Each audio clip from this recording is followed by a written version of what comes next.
Hi guys, I'm Sam from YouTube Life and the World Mastermind channel. And thank you for bearing with me and sticking around and seeing what we are going to be talking about. Like I said, there's still a lot more interesting and exciting things to be happening in future videos when I've got a little bit more time. I have to do some more videos. So recently we've been looking at diet and nutrition requirements for different animals. We started off looking at a diet plan and why that was so important, and then we moved on to looking at vegan diets for animals versus raw meat diets, and then we looked at a few exotic animals, and now we're going to be looking at nutrition requirements of zoo animals. So we've got a little bit to get through today, so we shall start, because like I said, there's quite a bit to get through, an awful flaming lot each. So let's start with a little bit of an introduction of what this is. So there are many factors that determine the nutrition requirements for any animal. These include the life stage of the animal, the gender, the season of the year, the environment in which they live, and the health of the animal. Zoos have a responsibility to ensure that animals in their care receive the correct nutrients that will ensure the animals thrive. So many UK zoo animals are part of the European breeding programs, or at least they claim to be, from the research that the Born Free Foundation have done. This appears not to actually be the case, and even though they are breeding animals and they breed animals that aren't really that endangered or part of the least concerned, they're not really introducing them back into the wild where they belong as well. So at the moment there's a huge debate going on whether or not zoos are helpful or if they're just a little bit on the cruel side. So, factors that determine the nutrition requirements of zoo animals. Carnivores, herbivores and omnivores are the main three types of animals found in zoos. So we discussed that there are obviously very different types of omnivores and herbivores and carnivores. We discussed that in length in the last video, so we're not going to go over that again. And we also mentioned obviously the vitamin D is very, very important as well. So again, we're not going to go over that again. So a zoo animal may not be able to receive the same foods in the same condition as it would have in the wild. So like carnivores, that hunt their prey, they obviously aren't able to do that in zoos. So then we have to have a thing called enrichment to keep their minds occupied. So because of this, so yeah, there's other things that come into consider, like the food source may also not be available, or it might be too expensive to transport, and the cost in obtaining the food may be too great or difficult in obtaining the food as well.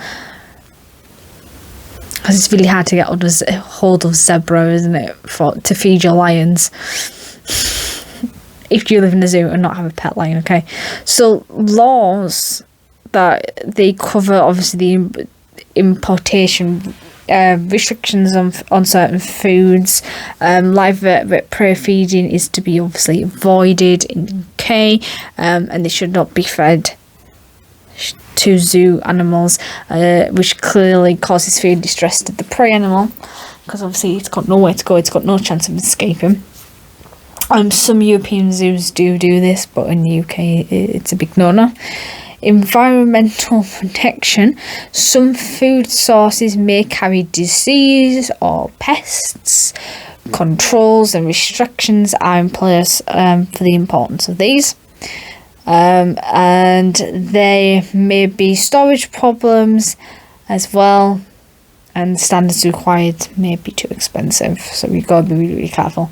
So let's look at factors that determine the nutrition requirements of the horse I was telling about in the last video that I have got no chance of pronouncing because it's got a Polish name. I think it's Pulaski. I don't know. I've never been able to pronounce it. There's not a cat and horse chance that I'm going to be able to pronounce it now. But it is the only true wild breed of horse. So and obviously they are herbivores like any other horse. They're no different. And it's endangered. And they're found in Asia. So this horse, in fact, went extinct in the wild. However, it has been reintroduced into wild through successful breeding programs in zoos, using inbreeding, it says here, which they mean by a hybridism with domesticated horses, which isn't always good to have hybrid animals because hybrid animals can become sterile. And basically what that means is that they're not fertile, so they can't have offspring of their own, and actually for that reason thought of as of a species. So these type of horses, they originated from Mongolia and the Eurasian steppes. Anyway, and so obviously their main predator and threat in the wild are wolves. So at different life stages, so like juveniles, so foals, which are born between April and May, they will survive off their mother's milk for the first 6 to 8 months of their lives. If the mare and a foal are both healthy, their mother's milk has all the nutrients that it needs to protect from the foal from disease and keep the foal healthy. From the first moment the foal is born up until the age of 2, a young horse can grow up to 90% of their adult height. So that's most of it. And some foals even put on 1.5 kilograms of weight every single day. As the foal's dietary requirements change, it is important that the nutrition balance is right. The most important nutrients for a foal's growth is protein, minerals, vitamins. It's also a good idea to have a feeding plan, which we've already discussed in detail what a feeding plan is and why we need feeding plans. Things to consider are body changes that are involved with growth, the breed of the horse and the nutrient requirements for the breed, the nutrient content of the feed. Young horses' digestive systems have, anatomical limitations, so they're not as up to date and as sophisticated as what is found in an adult horse. So sub-adult. And by the time a foal becomes a yearling, so 1 year of age, its growth will have slowed down. The feed no longer needs to be as high in nutrients. They still, of course, need nutrients because every animal needs nutrients. However, you can now start to feed them very similar to what an adult horse is, taking into account of growing breed, weight, and individual needs, so in case it's got any any like allergies and things like that.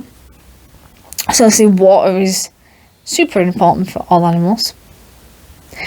And also in zoos, this particular horse also feeds upon grains, hay, and some zoos also feed low protein herbivore pellets and carrots. And they obviously, like all horses, they're high gut fermenters, meaning that they need to consume large amounts of water and low quantities of food. And they have graze supplements, which includes branches with leaves, barks, carrots, and pellets.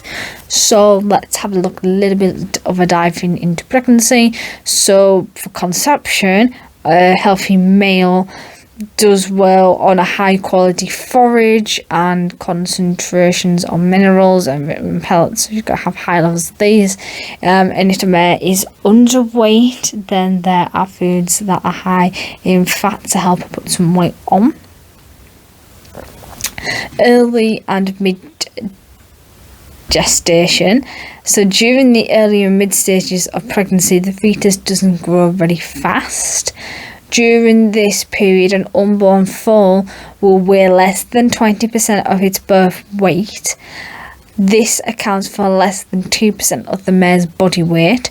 A common mistake is to give a pregnant mare more feed, making her overweight.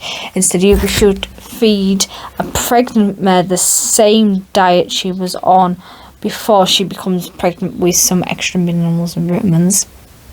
So in the late gestation, during this late stage of pregnancy, the foal will have a growing spurt and now will be 80% of its weight it should be at birth. To accommodate the foals, you should cut the amount of food the mare gets, as the foal is taking up most of the space in her digestive system. A food you give to a mare during the last stage should contain copper, zinc, as the mare will need to provide her foal with these minerals. These minerals will be stored in the foal's liver and will be used over the first 2 months of its life for growth and bone development.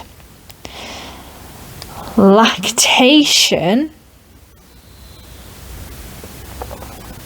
So a lactating mare needs high amount of nutrients to help them produce milk for their foal and to keep their body weight ideal. They will need more energy, proteins, calcium and phosphorus in their diets. So a common mistake is to underfeed a lactating mare rather than giving her all the food that she needs to keep that going. So geriatric, so we begin to look for signs of old age in a horse between the ages of 15 and 18. Some may not show any signs of old age until they're much older. What you need to consider is putting into their food is to increase the protein levels to help the amino acids, such just help the amino acids, and this is to help the food quality and the metabolical functions to maintain muscle. Older horses need more fats in their diet, like omega-3 and 6. To support nutrient digestion, you can add yeast or direct feed microbial, and you can also add organic minerals. So you can also increase the amount of calcium you feed a horse to aid with loss of teeth, because all animals do lose their teeth. We've already mentioned this. And there are pellets like fast fibre that need soaked, and it looks a bit like wet sand, and that helps them when they've got no teeth as well, because it's soft food. So when it comes to gender, there's no difference between what you'd feed a male and a female, except obviously when a female's pregnant and lactating, which obviously that's only for this species, which is a horse. This does obviously differ in different species because males generally are bigger sometimes.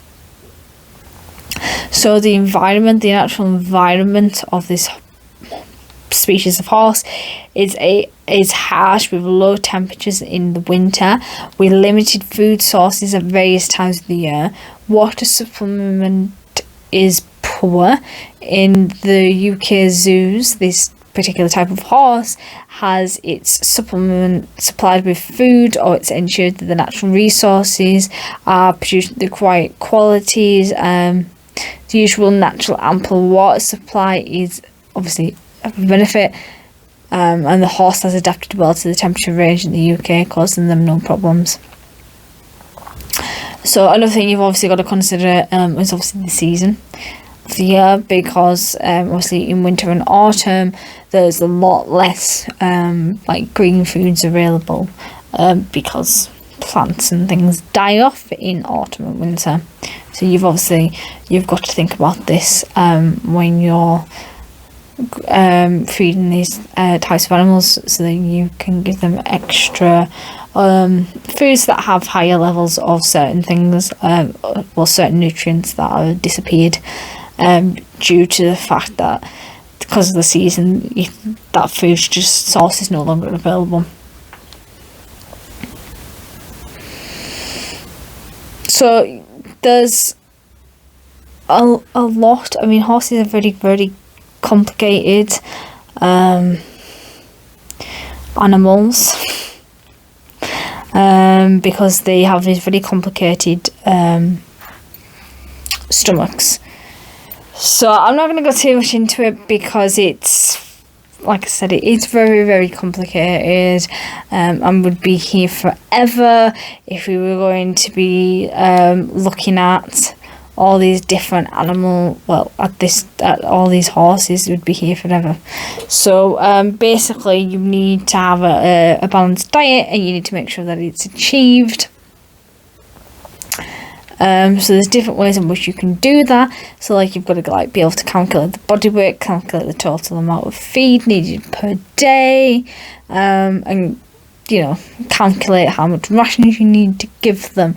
So in conclusion, this particular horse appears to be thriving in zoos, although one of the main aims is to reintroduce them into their natural habitat, which has already been done to some extent. And it has been a remarkable journey for this species. It's taken a lot of work and effort for them to go from almost extinct to being reintroduced.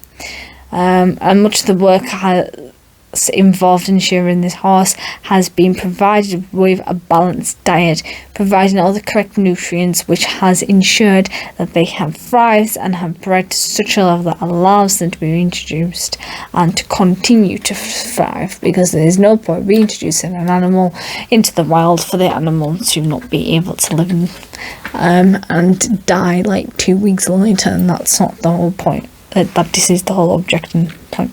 So, excuse me, if you've learned anything today, which I hope maybe you have a little bit, and you haven't subscribed yet, then you still can by clicking on my face, which is down here. And if you click on that notification bell, you'll be notified every Wednesday and Saturday when I upload a video. If you've got any questions, pop them in the comment section and I'll try to answer them.